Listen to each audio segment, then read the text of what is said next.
अभी शालिन हेलो। बोले। सब बढ़िया। आप बताओ कैसे हो? बस बढ़िया। तो आज तेलंगाना की बात हो रही है। हाँ, टुडे इज तेलंगाना डे। तो क्या लग रहा है तेलंगाना में?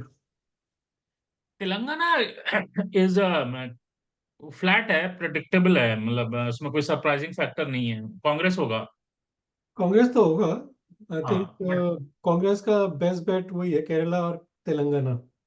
हाँ, ये अच्छा तो वो कांग्रेस है। कहेंगे। और जो इनका जो वहाँ पे स्टेट लेवल का लीडर है कांग्रेस में, वो स्ट्रांग है, वो हाँ, रेवंत रेवंत रेड्डी रेड्डी जो है करके। ना, काफी वो हाँ, काफी स्ट्रांग है उस हिसाब से। ये तो तो बात सही है। मेरा तो दो ही चीज है कि इसमें कि कितना कांग्रेस के नंबर कितने से ट्रांसलेट होंगे, और बीआरएस का क्या फ्यूचर होगा। आई थिंक कांग्रेस को जो है ना, मुझे लगता है 10 से 11 सीट तो मिल जाएंगी यहाँ पे। कांग्रेस 10 मिलनी चाहिए, हाँ मेरा भी वही रीडिंग है।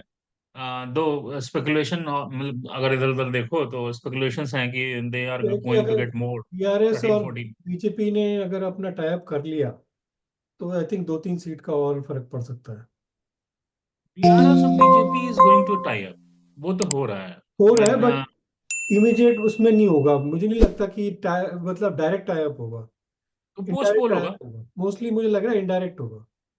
पोस्टपोल होगा वो, मतलब ऑन पेपर पोस्टपोल करेंगे। नहीं, पोस्टपोन तो और करेंगे ही वो, बट वो जो है ना, जो है बेसिकली तुम्हारा इनडायरेक्ट टाइप भी होगा मुझे लग रहा है इनका।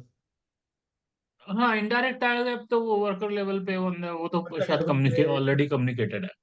तो एक्चुअली वो क्या है कि इमेज वाला इशू होता है, मेन तो चीज ये है बीआरएस। कि बीआरएस जो है मुस्लिम वोट्स पे डिपेंड करती है, और उस पे भी एआईएमएम का उसके साथ टाई अप है ना। वो हम्म। असदुद्दीन ओवैसी जो है, हैदराबाद से तो वही जीतता है। तो अब वो कैसे डायरेक्ट बीजेपी से टाई अप करेंगे? हाँ, अब एक ओएस अच्छा याद दिलाए, ओवैसी भी जो एक पॉइंट है, मतलब बड़ा स्ट्रेंज है यार सी।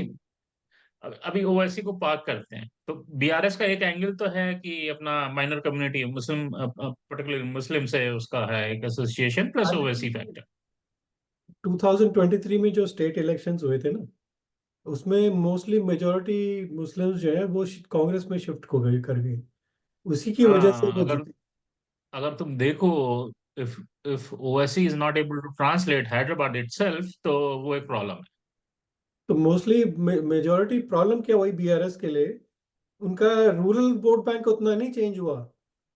वो तो फिर भी उतना ही इंटैक्ट है, काफी मतलब उतना ही करीब करीब। मेन उनका प्रॉब्लम क्या हुआ, उनके मुस्लिम वोट बैंक जो था वो कांग्रेस की तरफ शिफ्ट हो गई। अब वो जो 5-10% का शिफ्ट हुआ ना कांग्रेस की तरफ, उसकी वजह से कांग्रेस को अच्छी तरह खासी सीट मिली। अब वो लोकसभा में भी ऐसे ही होगा कि लोकसभा में थोड़ा मोदी मैजिक काम करेगा, वो मुझे नहीं पता। तेलंगाना में आई डोंट थिंक उतना उसका मोदी का है फैक्टर।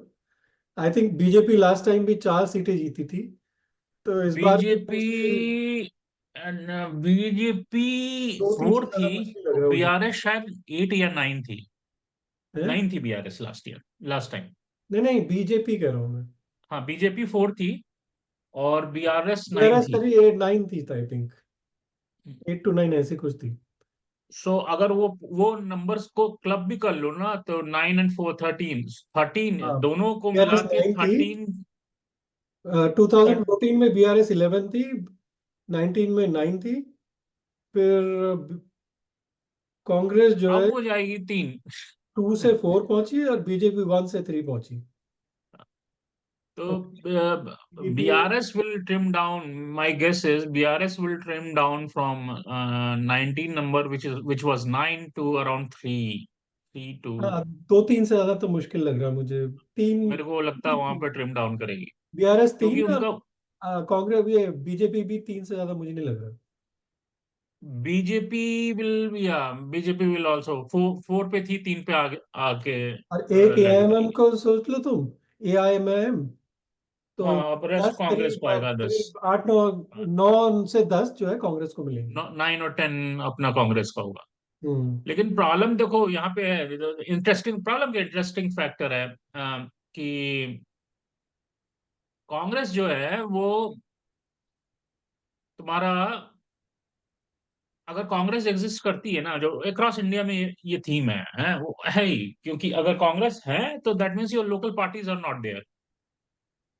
हम्म। सो एंड ये एक अपना तेलंगाना स्टेट ऐसा है कि वहाँ पे कांग्रेस स्ट्रांग है। आई मीन अच्छी बात है, स्ट्रांग है, होनी भी चाहिए। तो मतलब कोई पार्टी है तो कहीं ना तो स्ट्रांग हो।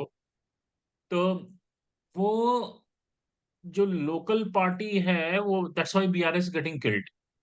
बीआरएस डाउन हो रहे हैं। जैसे तुम्हारा अपना तमिलनाडु में एआईडीएमके इज गोइंग ऑफ, ऐसे ही वो बीआरएस भी पाथ है, unless until they do some extra magic. आज की डेट में आप अब किसी एक एक माइनॉरिटी और मेजॉरिटी रिलीजन को पकड़ के आप पॉलिटिक्स नहीं कर सकते boss. Things are changing, right? तो वो एक है। तो बीआरएस प्योरली आप एक माइनॉरिटी कम्युनिटी को पकड़ के और उससे ओवैसी के से टाई अप करके, ए आई एम आई एम क्या करे, उसे टाई अप करके and speaking too loud and all those things, and if you think you are going to survive, वो थोड़ा सा क्वेश्चनेबल अभी है। तो AIMIM जो है वो हैदराबाद से बाहर नहीं निकल पाई ना। हैदराबाद तो ट्रांसलेट कर ले यार तू, मतलब मेरे को तो यही लगता है ना, मतलब मैं तो हैदराबाद से, मैं मेरा एसोसिएशन बहुत रहा है, मतलब मैंने स्टार्टेड में जो तो मैं उधर ही से किया था। तो बड़ी अलग से जगह है वो। तो मतलब तुम जाओ, जैसे हम नॉर्थ इंडियंस होते हैं, राइट? तो हम लोग का एक अपना अलग, एक पहली बात तो क्या, उस जमाने में साउथ का अलग परसेप्शन होता था, क्योंकि उतना उतना वो नहीं था। जब हम कॉलेज से निकले थे तो बहुत साल पहले की बात बता रहा हूँ यार, कितना। हैदराबाद बहुत कॉस्मोपॉलिटन सिटी है उस हिसाब से। हाँ। तो but Hyderabad was very welcoming. हाँ। और वहां पे क्या है कि अभी भी बहुत वेलकमिंग है, मतलब उस जमाने में तो बहुत ही शानदार और भी था। तो और वहां पे क्या होता है ना कि अपीयरेंस जो है वो, मतलब पब्लिक का इमोशंस ट्रांसलेट नहीं करता। गो टू चार मीनार में, मुझे अच्छे से याद है, हम चार पांच नॉर्थ इंडियन लड़के थे, हम सब बैचलर थे। हम सीएमसी में हमारी जॉब शुरू हुई, हमारी ट्रेनिंग हो रही थी। तो हम गच्ची बॉली, उस जमाने में गच्ची बॉली पूरा जंगल होता था यार, एक सीएमसी का बड़ा सा ऑफिस होता था। कच्ची बोली में कुछ तो भी हम, नहीं था उसमें। हाँ, तो वो हम गच्ची बॉली में अपनी ट्रेनिंग हमारी चल रही थी, और फिर हम शाम को चले गए चार मीनार, कि हमें घूमना था। हम अब लाते जाते चार मीनार देखेंगे, बस चलती थी वहां पे। बस का ट्रांसपोर्ट सिस्टम तब भी हैदराबाद में अच्छा था। तो बस पकड़ के चार मीनार चले गए। चार मीनार वो अमेजिंग, इतना साइंटिफिकली बनाया हुआ है कि वहां पे हवा बहुत आती है ना, फ्लू को हैंडल करने के लिए बनाया था उन्होंने। और चार मीनार के सामने वो लाख वाली चूड़ियों की लेन है। हाँ बहुत और वहां ज्यादा। पे काले अंगूर के जूस देते हैं वो। तो वो फैमिली के लिए, वो जो है मतलब सबके लिए, वो मम्मी के लिए, कजिन हाँ सिस्टर्स बहुत वगैरह के लिए लाख की सी- वो चूड़ियां वाली वो खरीदी। और वहां पे अंगूर का जूस पिया हुआ, तो बड़ा मजा आया। फिर लौटते समय बिरला मंदिर, बिरला मंदिर से लौटते समय वो अपना हुसैन सागर लेक वाला ब्रिज, वहां बैठे बैठे थे। तो मतलब वो जो चार मीनार एरिया है ना, आप जाओ तो मतलब एक पर्टिकुलर कम्युनिटी के लोग पूरा दिखते हैं। तो स्पेशली हम जब नॉर्थ इंडियन जाते हैं तो हमारा अलग परसेप्शन होता है ना। तो वो बड़ा मेरे को, I was not feeling very kind of safe और गुड। लेकिन कमाल की पब्लिक है यार, मानना पड़ेगा। नहीं मतलब नहीं इट बहुत इज अच्छी है वेरी वहाँ पे सेफ मेरे को। सिटी। मतलब कहीं भी जाओ it is very safe, very safe ऐसा कुछ नहीं इररिस्पेक्टिव है। ऑफ वो मतलब रिलीजन, ये वो बहुत वेलकमिंग पीपल है। उनकी लैंग्वेज कम्युनल अपनी एक पर्टिकुलर है। पोलराइजेशन उतना नहीं है वहाँ पे। मतलब ओल्ड सिटी में थोड़ा बहुत कभी कभी फ्लेयर अप होता है बट ऐसा इतना नहीं है। मतलब अरे यार उससे बहुत बुरा हाल नॉर्थ इंडिया में वही होता मैं कह रहा हूँ नॉर्थ इंडिया में है। बहुत ज्यादा है उस हिसाब से। उसमें तो साउथ में वो हैदराबाद में उतना नहीं है बिल्कुल भी। बहुत बहुत अच्छे लोग हैं वो, हाँ मतलब मानना बहुत पड़ेगा, बढ़िया। मेच्योर हैं, प्रोग्रेसिव लोग हैं। हाँ ये तो है। तो मैं तो इंडिया जाता हूँ तो मेरा हैदराबाद एक ट्रिप होता ही है, मेरे इन लॉज वहां पे रहते हैं तो। भाई तुम होल्ड हैदराबाद उधर की तरफ जाओ जैसे अबिड्स और कोटी जो है एरिया। हम्म। उससे आगे ही फिर जाके चार मीनार वगैरह आता है ना। हाँ। तो अबिड्स और कोटी एरिया जो है वो थोड़ा ओल्ड हैदराबाद टाइप का हो गया ना तो मतलब हालांकि ओल्ड उधर और पीछे की तरफ है, बट वो फिर भी मतलब उस इलाके में थोड़ा पुराना के मतलब थोड़ा तुम्हें ओल्ड फ्लेवर थोड़ा मिल जाएगा। बाकी तुम इधर की तरफ आओ, हिमायत नगर और फिर ये नए हाईटेक सिटी और फिर अभी कच्ची बाउली, वो तो बिल्कुल ही चेंज हो गया। मतलब वो तो ये तो तुम पूरा चेंज है, हाँ। तो पूरा हैदराबाद मतलब में बहुत फिर डेवलपमेंट है। अब, या फिर तुम उधर की तरफ जाओ अमीर पेट वगैरह, वो थोड़ा बिजनेस वाला हो गया वहाँ पे।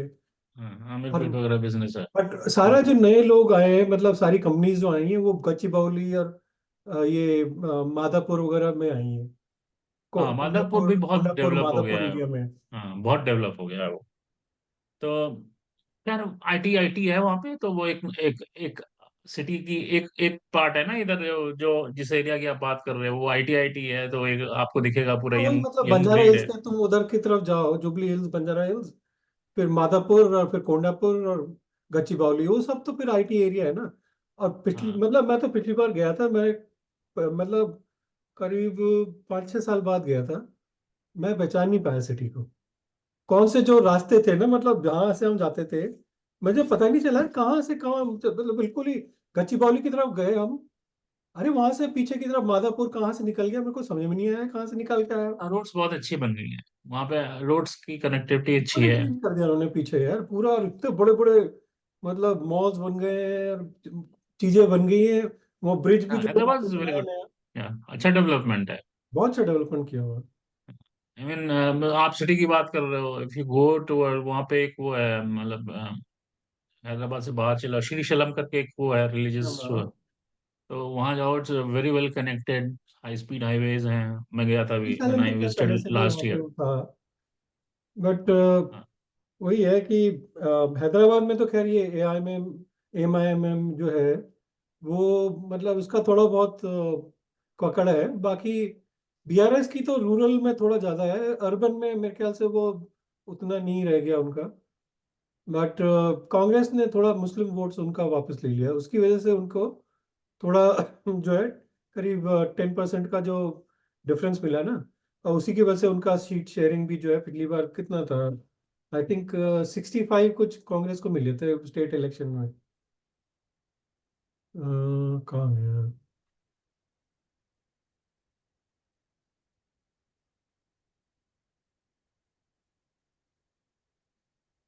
कांग्रेस को I think vote share last 2019 का मेरे को याद है, इट वाज अराउंड 30%।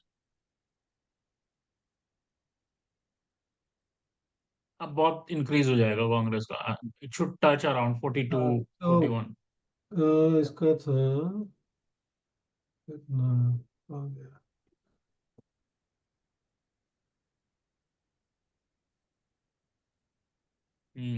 तो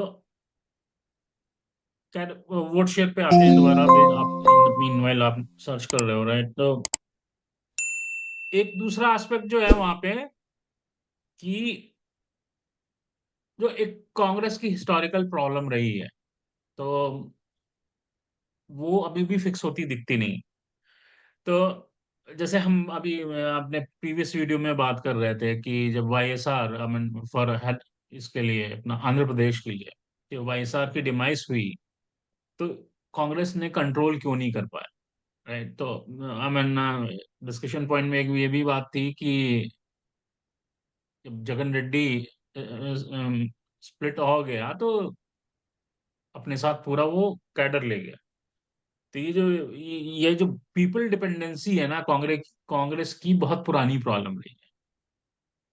तुम देखो, आज जस्ट तुम जंप ऑफ करो अभी, मतलब इस टॉपिक से, बट इस रिलेवेंस पे बात करो, तो एमपी में बीजेपी आती है और कहती है कि शिवराज सिंह चौहान को सीएम से हटा के, और उसने एक उसका एक हेल्थ मिनिस्टर था वो यादव, जो उसको सीएम हाँ, बना दिया। ऐसे ही एक तो नए सीएम बंदे को बनाया तो मुझे लगा यार, शिवराज सिंह चौहान बहुत पकड़ वाला आदमी हूँ। वेल रिस्पेक्टेड पर्सन है वो एमपी का, मुझे लगा कि यार ये क्या कर रहे हैं, लेकिन still they are good, I mean. तो वहां पे क्या है कि बीजेपी में यही एक डिफरेंशिएटर है यार, कि पीपल डिपेंडेंसी नहीं है, वो पार्टी कैडर बेस होती है। और वहां पे क्या होता है कि एक उनके पार्टी में एक चीज है कि personal personal aspirations is not bigger than the parties goals, वो राइट। वो सिंधिया जो थी, जो थी वो क्या है, वो उसकी आंट जो हाँ, राजस्थान में भी है, उसको वो किया, उसका है, वो भूल गया, वसुंधरा राजे सिंधिया। वसुंधरा राजे सिंधिया। हाँ, उसको भी हटा दिया, वो तो बहुत उसका, क्योंकि राजस्थान में वो मतलब उसका मेन है ना वहाँ पे तो। वो एक है, वो इसीलिए तो मैं उस दिन कह रहा था ना कि बीजेपी जो है ये लोग कॉर्पोरेट हाउस की तरह रन करते हैं अपनी पार्टी। तो ठीक है, you you have personal aspiration, there are some procedures for that, but overall business objective जो है वो डिफरेंट है, वो हाई प्रायोरिटी पे है, हाँ, तो राइट। स्टेट तो इलेक्शन बैक में टू जो अपना था ना। तेलंगाना, तो रेवंत रेड्डी बहुत स्ट्रांग है, वेरी गुड, बहुत स्ट्रांग है, बट तुम मेरे को ये बताओ, आज की डेट में रेवंत रेड्डी कहता है कि राहुल गांधी से उसका कुछ राड़ा हो गया, हो सकता है बहुत बड़ी बात हो जाए नहीं है, तो अपनी पार्टी बना सकता है, ऐसा कोई बड़ी बात वो अपनी पार्टी बना ले या कुछ भी कर ले, नहीं। But right. इसमें तो तो देखेगा ना, कांग्रेस का क्या हो? कांग्रेस का एक्चुअली मुझे फ्यूचर तो दिखता नहीं है मुझे, मतलब हाँ, इवन तो तो देखेगा ना कांग्रेस का जो डिफरेंस जो है, एक्चुअली इफ यू सी 2000, जब 14 में जब फर्स्ट इलेक्शन हुए थे ना स्टेट के, तो हम्म 119 सीटों में से बीआरएस को 63 सीट्स मिली थी। 34.31% उनका वोट शेयर था, हम्म और कांग्रेस का था 25%। और फिर टीडीपी का उस समय 15% था, उनको 15 सीट्स मिली थी। फिर सेकंड में जब उनका 2018 में फिर से हुए थे सेकंड इलेक्शंस, तो बीआरएस को 88 सीट्स मिली थी उस समय उनको। नियरली 46.87, मतलब 47% समझ लो उनका सीट शेयर था, वोटिंग शेयर। और कांग्रेस का था 28%, और बीजेपी का जो है मतलब कुछ खास नहीं था, एआईएमएम का 2.7% था। हम्म अब लास्ट ईयर क्या हुआ कि आईएनएस, जो इंडियन नेशनल कांग्रेस है, उसको 64 सीट्स मिली। बट उसका वोटिंग परसेंटेज तो देखेगा, दैट इज ओनली 39.4%। और बीआरएस को मिली 39 सीट्स, उनका वोटिंग परसेंट है 37.35%। तो उनका डिफरेंस जो है सिर्फ 2% का डिफरेंस है। और वहां पे कहाँ बाजी मारते हैं, बीजेपी का परसेंटेज कितना है, नियरली 14%। तो अगर बीजेपी और बीआरएस टाई अप करते हैं तो बहुत ज्यादा प्रॉब्लमेटिक होगा कांग्रेस के लिए। कांग्रेस को जो सो है देखो, कांग्रेस को, और इफ यू सी एक मिनट कांग्रेस और नंबर देना बीजेपी मेरे में को। उतना अंतर नहीं तुम है। कह रहे हो कि BJP was 14 BJP and 14% BRS. है, कांग्रेस जो है 39% करीब है, 39.4। और बीआरएस थी 37.35। तो बीआरएस और कांग्रेस में सिर्फ 2% का डिफरेंस है। तो अगर उनको बीजेपी सपोर्ट करती है इनडायरेक्टली या डायरेक्टली, और बीआरएस उसको बीजेपी को सपोर्ट करती है, तो बीआरएस और बीजेपी का सपोर्ट तुम देखो तो दैट इज नियरली 50% यार, 50% ऑफ द वोट्स। तो मतलब अगर चलो तुम डायरेक्टली ऐड भी ना करो कि 1+1 होता है कई जगह, क्योंकि वोटिंग परसेंटेज सब एवरेज होता है ना हर जगह का। तो अगर तुम देखो, चलो मैं कह रहा हूँ 45% भी ले लो, तब भी जो है वो कांग्रेस से ज्यादा ही रहेंगे। 42 भी ले लो चाहे कांग्रेस, 2% में देख उनका कितना डिफरेंस हुआ, 64 और 39, करीब 25 सीट्स का उनको फर्क पड़ा है, 2%। कांग्रेस का नंबर क्या था? 30 कितना? 39% में उनको 64 सीट्स मिली हैं, और और बीआरएस को 37% में 39 सीट्स मिली हैं, और बीजेपी को 14% में 8 सीट्स मिली है। तो अगर तुम देखो ये परसेंटेज, तुम अगर बीआरएस के साथ अगर करो तो इंडियन नेशनल कांग्रेस और बीआरएस में ज्यादा डिफरेंस है नहीं। मतलब ऐसा कांग्रेस को बहुत खुश होने की जरूरत नहीं है, मैं बोल रहा हूँ इट इज नॉट इन अ कि भाई वेरी स्ट्रांग पोजीशन। देखो, या नाउ आई गॉट इट। सो इसकी जो है, देखो, अगर इसका बेनिफिट इनको रीप करना है तो whether they officially officially declare it और नॉट, बट सीट्स पे इनको कॉम्प्रोमाइज करना पड़ेगा। कॉम्प्रोमाइज करना पड़ेगा या तो। अदरवाइज वो वोट शेयर होते हैं, वो वही देखो, ये जो तुम्हारा I am seeing the number right immediately. एक एक चीज मेरे दिमाग में आई कि जो तेलंगाना का जो नंबर्स है, जो what you telling me, it's a picture of India, right? Why Modi is so strong? Because everything is so much split up, right? वो जो अपोजिशन है इतना ज्यादा टूटा हुआ है, इतना बटा हुआ है कि वो कंसोलिड मोदी के जो कंसोलिडेट नंबर है, मोदी मतलब बीजेपी के, वो थम्स अप रहते हैं, राइट? तो अगर ये split, sorry, seat split up करके इस तेलंगाना पे मतलब एनडीए एंड ये बीआरएस करेंगे, तो जीतेंगे। और तब तो मतलब आई थिंक उनको अच्छी खासी मार्जिन से जीतेंगे। हाँ, नहीं तो अगर ये सोचो कि हाँ okay, let's we we fight, I mean we अगर पार्टिसिपेट इनडायरेक्टली इन भी अगर ये इलेक्शन एज करते अ हैं ना, स्टैंड अलोन। इनडायरेक्ट भी अगर इनकी अंडरस्टैंडिंग रहती है, तब भी आई थिंक इनको अच्छी खासी मिल जाएंगी। हाँ, तो वो तो करना पड़ेगा ना। एक्चुअली इनडायरेक्ट में भी आपको ग्राउंड लेवल पे वो कम्युनिकेशन भेजना होता है। हाँ, अगर ये स्टैंड अलोन यूनिट की तरह लड़ेंगे और ये सोचें कि हम पोस्ट अलायंस हम कर लेंगे, पोस्ट इलेक्शन कर लेंगे, सो तब that's not going to. Congress को मतलब 10-12 सीट हाँ, मिले। वो तो स्प्लिट है ना, तो स्प्लिट में तो हाँ। कांग्रेस के पास एक सॉलिड वो है, दे विल विन। तो वही तो है कि अगर इनको, मेन चीज है बीजेपी और बीआरएस का जो गठबंधन है ना, होता है कि नहीं होता, इनडायरेक्टली या डायरेक्टली जो भी है। दैट मेक सेंस नाउ कि अमित शाह इसको येद्रप्पा, क्या नाम है बीआरएस के लीडर का, नाम भूल गया मैं, क्या है? चंद्रशेखर राव। शेखर राव को इतना टाइम क्यों दे रहा है? Amit Shah is giving him time and he is meeting. So basically देखो, चंद्रशेखर राव पॉपुलर तो है ही, उसने तेलंगाना बनाया है ना, he was the face of the agitation to get Telangana. तो लोग उसको एसोसिएट तो करते ही हैं, बट द प्रॉब्लम हुई कि वो ना थोड़ा कंप्लेसेंट हो गया। एक तो उसने सोचा मेरे को तो कोई हरा नहीं सकता, और दूसरी बात उसका थोड़ा करप्शन का भी थोड़ा करप्शन इमेज। वाला चक्कर है यार, तो करप्शन। वो अगर बेसिकली जैसे बोलते हैं ना कि ये लोग कि बीजेपी से टाई अप करो तो सब पाप धुल जाते हैं। तो बीजेपी में ज्वाइन करेगा तो उसके सब पाप धुल जाएंगे। तो उसके देखो, कोई भी नेता ना मतलब एक्सेप्ट राहुल गांधी कंप्लेसेंट नहीं होता। तो क्या, हाँ, तो अब राहुल गांधी तो अलग ब्रीड है, उसको छोड़ ये तो दो। वो तो खैर अलग ही है, वो कंप्लेसेंट क्या, हाँ, वो तो उसको एक्चुअली वो प्लेसेंट ही नहीं है। तो कंप्लेसेंट क्या हो? तो वो तो तो मतलब अलग ही है वो तो। अपने नेताओं में या पॉलिटिकल पार्टी में दो ही प्रॉब्लम होती है, अगर होती है तो। एक तो करप्शन है, आई और थिंक वो दूसरा अपनी वो भी होता है कि दिखाता है ईगो। कि मतलब आई थिंक उसकी मेन एक प्रॉब्लम ईगो होती है। जो है ना, तो शेखर मैं राव बन की नहीं वो पा रहा हूँ, ईगो बहुत है। ईगो बहुत है, मैं बन नहीं पा रहा हूँ। तो उसको अंदर से ना बहुत अंदर वो कूट कूट के ईगो भरा होती पड़ा है। है कि भैया ये कैसे बन रहा है, तो वो उसके लिए आग उगलता है वो। और तो वो जो है कुछ वो भी पता अनसंट बोलता है। तो वही चक्कर है। तो खैर, वो अगर मतलब ये करेंगे तो दे कैन काउंटर इट। और दूसरा एक वहां पे जो बड़ा है कि अपना अपना ये ये मिस्टर ओवैसी।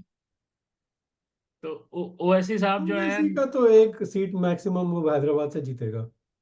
लेकिन उसका एजेंडा दूसरा है यार। वो मुझे नहीं लगता कि उसकी कुछ वो है, ही वो तो अंडरस्टैंड दैट उसको वेयर बोलते ही हैं ना कि स्टैंड्स। बीजेपी का बी टीम है वो। हाँ, वो बीजेपी की बी टीम, मतलब यही बोला जाता है, मुझे भी लगता है ऑनेस्टली।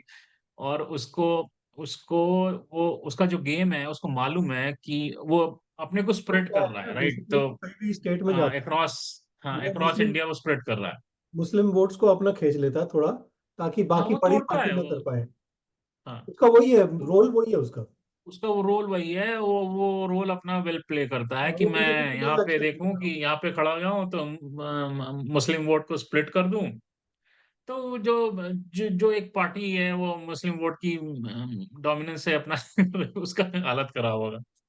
तो आई डोंट नो क्या करते हैं वो, क्या है उससे उनको क्या बेनिफिट मिलता है। कुछ तो होगा, ये बी टीम है तो कुछ ना कुछ तो बेनिफिट मिलता ही होगा। कुछ तो होगा ही उसका। जबकि पढ़ा लिखा आदमी है, पता है वो। हाँ, लॉयर है ना वो। हाँ, वो लॉयर है एंड कहीं अच्छी जगह से पढ़ा हुआ है यार। नहीं, उसको देख, उसकी बातें अगर सुनो तो बात तो वो काफी मतलब ठीक से करता है, बट प्रॉब्लम ये है कि जो टीवी में बोलता है वो, और जो वो लोकल अपने पॉलिटिकल हम्म। भाषण में बोलता है, there is a big difference. वो जो तुम उसकी अगर भाषण सुन लो ना, तुम कह रहे हो यार ये क्या बोल रहे हैं। हाँ वो तो, वो और उसका भाई बाप रे। दोनों मतलब ऐसे बात करते हैं कि बस, अकबरुद्दीन ओवैसी जो है उसका भाई, वो भी मतलब ऐसे ही। बट ये तो खैर मतलब क्योंकि एमपी है तो टीवी वगैरह में भी आता है, तो काफी लॉजिकल बात करता है टीवी में तो। मतलब कई बार ना, मतलब ऐसे जैसे बोलेगा तो काफी लॉजिकल बात करता है कई बार। बट उसके जो लोकल भाषण तुम देखो, अगर तुम उसकी पॉलिटिकल रैली में चले गए ना और सुन लिया, तो कहेंगे यार ये तो क्या है, ये तो कल साला, ये तो मुस्लिम लीग का दूसरा भाई है, ये तो जिन्ना का दूसरा भाई है। वो वही बोलता है जो पब्लिक सुनना चाहती है, उसकी एक सेट ऑडियंस है। तो हर आदमी तो मुझे स्मार्ट है मतलब ना। वही था कि एक्चुअली जैसे लास्ट टाइम इन्होंने ये कानून चेंज किए ना अभी तीनों, मुझे लग रहा था कि चाहे कम से कम ये हेट स्पीच के लिए भी कुछ ले आता है ना, तो I think that would have been good, क्योंकि इंडिया में हेट स्पीच बहुत है दोनों तरफ से। मैं नहीं कह रहा हूँ कि मुस्लिम्स की तरफ से ही, बट हिंदूज की तरफ से भी मतलब कुछ लोग हैं जो हेट स्पीच बहुत करते हैं, तो उनको भी आई थिंक लगाना जरूरी है यार। हेट स्पीच को कैसे तुम टेम डाउन करो? देखो, एक तरफ you have a freedom of speech, right? नहीं देखो, freedom speech should be based on criteria. उनके चार पांच जो है ना, वो होने चाहिए ऑप्शन, वो जैसे ना कि भैया क्राइटेरिया की किसी को हानि नहीं पहुंचानी चाहिए, किसी को तुम जो है दंगे नहीं करोगे, किसी की मतलब जैसे ये पांच छह चीजें होती हैं उसमें होना चाहिए। उसमें वो मतलब कैविएट्स होने चाहिए कि भैया इसके अलावा अगर है तो चलो ठीक है, ठीक है तुम्हारे को इंडिविजुअली मैंने हर्ट किया, दैट्स फाइन, फ्री स्पीच है चलो कोई बात नहीं। बट अगर that has a potential of igniting riots, then that is a hate speech ना। अब वो सब जो है बट उनको करना चाहिए था, मुझे लग रहा है, पता नहीं, ये भी साले करना नहीं चाहते ना एक्चुअली। नहीं तो उनको भी तो फायदा है ना, वो क्यों वही करेंगे चक्कर है मतलब ना, वो? तो वो भी तो खुद भी तो उनके सिर तो ओखली में तो उनका भी है ना। सबको है अपना, हर आदमी अपने अपने कन्वीनियंस से ही उसको यूज करता है, respective of any political institution you belong, right? तो हर आदमी अपने कन्वीनियंस से यूज करता तो वही है, जब है तक ये उसमें। बेसिकली देखो मोदी बेसिकली जैसे अभी एक और टर्म में आ गया है, मोस्टली लाइकली तो वही है, तो 5 साल बाद तो फिर वो सब ये सब खत्म ही है चक्कर, फिर तो सब डेवलपमेंट डेवलपमेंट ही देखेंगे। उसके बाद फिर जो है मतलब ये कोई मायने रखता नहीं, मुझे नहीं लगता ज़्यादा इतना जो है ना ये रिलीजन और कास्ट वगैरह इतना मायने रखेगा। 5-10 साल की बात है यार, आई थिंक उसके हाँ, बाद जो है मैक्सिमम ना, 10। मैक्सिमम 5-10 ईयर्स मैक्सिमम में, अगर ये बीजेपी वापस आती है 10 ईयर्स में, तो मुझे नहीं लगता कि कुछ बचता है फिर उसके बाद। राहुल गांधी तो मेरे ख्याल से फिर इटली में बैठ के संन्यास ले लेगा तब तक। आई डोंट थिंक वो उसके बाद बचेगा। यार, राहुल गांधी तो मतलब जब नाम नाम सुनते ही मेरे को हंसी आती है। एक्चुअली वो तो बीजेपी उसको चाहती है कि वो रहे ताकि वो जीतते रहे।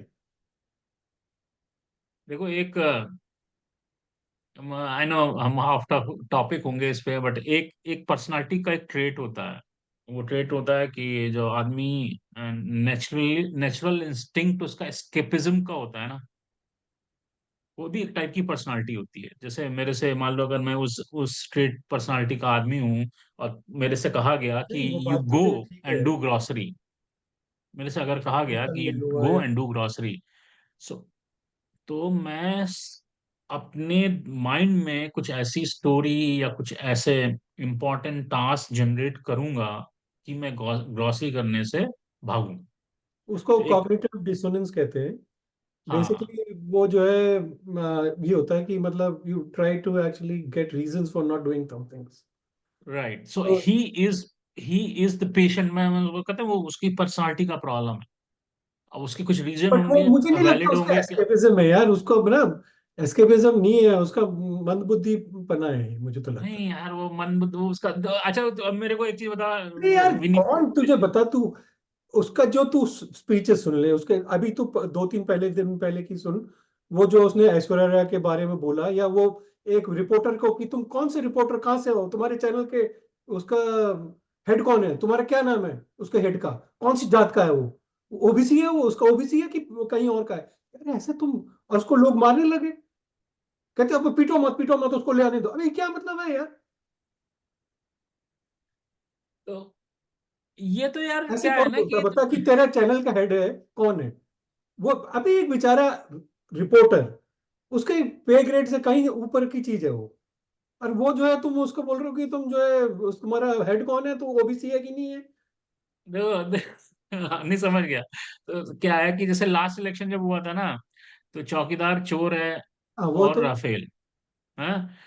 तो तुमको समझना चाहिए उसके जो पॉलिटिकल एडवाइजर है ना, तो उनको, या तो वो चाहते हैं कि ये पूरी Congress out of Gandhi's hand हो जाए। सोनिया गांधी का हो सकता आधा है पैर तो कब्रों में लटका है, sorry for my words, but वो she is going through ageing process, right? यार, तो मतलब वो तो काफी हालत खराब है उसकी। हाँ, तो I she is going to aging process. So और ये इसको मुझे जो लगता है कि इसके जो पॉलिटिकल एडवाइजर हैं वो ऐसे ही हैं। तो कौन, मतलब मैं तो कहूंगा बेवकूफ होगा जो आज की डेट में या उस समय भी ये कहो कि तुम मोदी पे अटैक करो, पर्सनल अटैक। अरे सबसे बड़ी चीज जो है, मोदी का स्ट्रांग पॉइंट क्या है कि वो ऑनेस्ट इमेज है उसकी। और तुम उसको अटैक करना चाह रहे हो जब लोग साला बेवकूफ है, क्या जानते नहीं? तुम्हारे जो है 10 साल की शासन में तुमने कितने घोटाले किए साला, 2G 4G साला कितने तुमने मतलब कोल कोल स्कैम ये सब किया है। कितने करोड़ों का, लाखों करोड़ों का। मतलब तुमने जितने भी, तुम देख लो यार, पहले बोफर से चालू किए। छोटा, उस समय 64 करोड़ बोफर का कितना ज्यादा लगता था। आज तो लोग लगता है साले 64 करोड़ क्या होता है। बट उस समय 64 करोड़ कितने थे? और फिर उसके बाद उन्होंने कहा 64 तो कुछ नहीं है। अब तो लाखों करोड़ों की बात हो रही है। कोल गेट स्कैम, और फिर उसमें ये तुम्हारा दूसरा जो स्कैम था। नहीं, अब देखो जैसे अब इस करंट इलेक्शन में 2024 में वो ओबीसी की वो क्या कहते हैं, जनगणना क्या बोलते हैं, वो जनगणना कराने कास्ट के लिए वो एजेंडा बना। सेंसस। हाँ, हाँ, कास्ट बेस्ड वो करने की बात कर रहा है। तुम्हें लगता है कि आज की डेट में इंडिया की पॉपुलेशन को इस पे इंटरेस्ट है? वो भी एक फ्लिप फ्लॉप एजेंडा है, आई एम सबसे टेलिंग बड़ी यू। बात यह है कि चल, तुम बोलते हो कि कास्ट को एलिमिनेट करना है। एलिमिनेट कैसे करोगे? तुम और बोलोगे कि यार तुम अच्छा किस जात की है बताओ।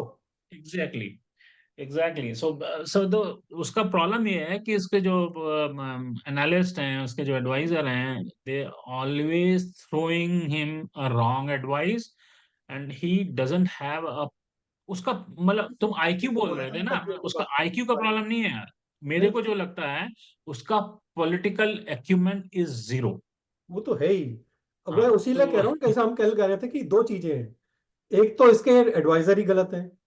और हम्म, दूसरी बात यह है कि उसकी उन एडवाइजर की भी ये कितनी सुनता है, वो भी मतलब है ना। एक तो इसकी भी तो है। जो जयराम रमेश, सैम पित्रोदा, ये तो इसके एडवाइजर है। अबे इनके कहाँ ये मतलब 80s में खुद बैठे हुए हैं ये लोग, 70s 80s में। ये क्या इसको एडवाइस करेंगे यार? ये भी मतलब, चलो मैं एज की बात नहीं कर रहा हूँ, कई लोग मतलब 70s में भी बहुत स्मार्ट होते हैं। अब मोदी नहीं है अपना स्मार्ट। बट इनकी साली जो वो है, मतलब पॉलिटिकल स्टैंडिंग कुछ नहीं है ना। जयराम रमेश को तुम बोलो कि तुम लोकसभा का इलेक्शन कहीं से लड़के दिखा दो, अपना वो जमानत जब्त भी हो जाएगी उसकी, मतलब इतनी है सीट भी। जमानत भी बचा पाए तो इतने भी बहुत है। और सैम पित्रोदा को जैसे तो एक वोट नहीं मिलने वाला। वो तो खुद इनको जैसे अपने को वोट नहीं देगा। जब इंडिया अलायंस हुआ तो सोता रहा। जब स्ट्रैटेजी करने का और एग्जीक्यूशन का टाइम आया, उसका स्ट्रेटजाइज करके एग्जीक्यूशन करने का टाइम आया, तो वो पदयात्रा कर रहा है वो। तो वो मतलब मेरे को समझ नहीं आता एस्केपिज्म वो है कर ना क्या वो रहा है भी। वो। हाँ वो तो है ही एस्केपिज्म। स्केप करता है चीजों से। अब वही तो तो उसका, जैसे उसके वो भी है ना, जैसे ये आप में मिस्टर केजरीवाल, वो भी वैसे ही है। तो उसका जो पिछली बार जब ये प्रशांत भूषण वगैरह ने रिवोल्ट किया था, वो भाग गया अपना विपासना में। तो जब उसको वापस आया, कह रहा ये क्या रिवोल्ट हुआ? कह रहा मैं तो विपासना में था, मुझे नहीं मालूम, अब मैं जाके देखूंगा। अबे तुझे मालूम नहीं होगा साले, तू गया क्यों था वहां पे? और फिर हम्म, अभी कह रहा है कि ये जो शराब का है वो तो सब मतलब एक टाइप का उसने अपने उस पर डाल दिया, दूसरे डेपुटी पे। अपने आप जो है बैठा हुआ, संत बैठा हुआ अपना बनने के लिए। वो अलग कहानी है यार, दिल्ली में बात करेंगे इसको। बट एनीवे, चलो तेलंगाना पे वापस समराइज करते हैं। तो BJP 10, sorry, Congress 10। Congress, 8 to 10 I would say. हाँ, and then BRS I will say 3, and 3 to BJP भी 5 3। अगर वो बीजेपी के साथ मिल जाते हैं तो, और बीजेपी भी फिर 3 to 4 BJP. They need to move fast actually, I think. या तो वो कर चुके होंगे, हमें मालूम नहीं। टाइम और कम अगर है। ये करते हैं तो मेरे ख्याल से फिर तो कांग्रेस के कम होंगे फिर तो, हाँ, फिर मतलब कांग्रेस का तो फिर वो एक ये तो इंटरेस्टिंग मतलब वॉच होगा। वो पूरा अभी मेरे साफ हो ख्याल से सकता है। 1-2 महीने में एक बार और पल्स लेके देखेंगे तो हो सकता है कुछ पिक्चर मोर बिल्कुल, ये भी हो क्लियर हो सकता कि है कि इस दिखेगा। बार में कांग्रेस को बहुत कम मिले, फिर तो ये भी हो सकता है। हाँ, वो बहुत तो कम नहीं होगा मे इनडायरेक्ट बी। अगर इनको अंडरस्टैंडिंग रही ना बीजेपी के साथ, तो 3 to 5 इनको मिलेंगे और बीजेपी को 3 to 4। बट अगर इनकी डायरेक्ट अंडरस्टैंडिंग हो गई सीट्स की, तो फिर इनको मतलब दोनों को हाफ वे में एक मार्क्स से ज्यादा 10 से ज्यादा मिलेंगे, मकदार होते हैं। तो एक और मसाला मटेरियल मैं बताऊं कि अगर BRS is going to join hand with BJP, so Owaisi क्या करेगा? ओवैसी का वही ना, उनको बेसिकली फिर ओवैसी को देखना पड़ेगा कि कैसे करना है हैंडल, मतलब उस किस लेवल पे करना है। I think that's the only thing. नहीं तो तू वो देखना, वोटिंग परसेंटेज देख लेते हो ना सर, 37 और 13, चलो 50% से ऊपर जा रहे हैं दोनों। तो अगर कह रहा हूँ चलो 1 to 1 भी नहीं मैच करता है, अगर ये 2% से भी ऊपर जाए कांग्रेस से, तो इनको बहुत ज्यादा सीट्स मिलेंगी। बहुत ज्यादा मिल जाएगा। बहुत हम्म, उसमें देख लेना कितना इनको फर्क पड़ा है असेंबली में, सिर्फ 2% चेंज की वजह से, डिफरेंस की वजह से। तो अगर हम्म। इनका हो गया अंडरस्टैंडिंग, तो इनको बहुत मतलब मेजोरिटी सीट्स फिर इनको मिलेंगी, मैं बता रहा हूँ। फिर ठीक कांग्रेस है, का उतना चल। नहीं। हाँ, तो बढ़िया है, मतलब देखा जाएगा। तो I think this let's go with these numbers, so जो अभी तू जो अभी। है ना, तू सोच रहा हम जो बात कर रहे हैं, वो बैठा हुआ जो वहां पे अमित शाह और ये सब जो बीजेपी के हैं, वो नहीं समझ रहे होंगे ये बात। हाँ, वो तो समझ रहे हैं बट वो तो हाँ। बहुत स्मार्ट है भैया। वो सब जो है ना पहले ही कर चुके होंगे हम जो बात कर रहे हैं, इसीलिए तो बीजेपी इतनी आगे है।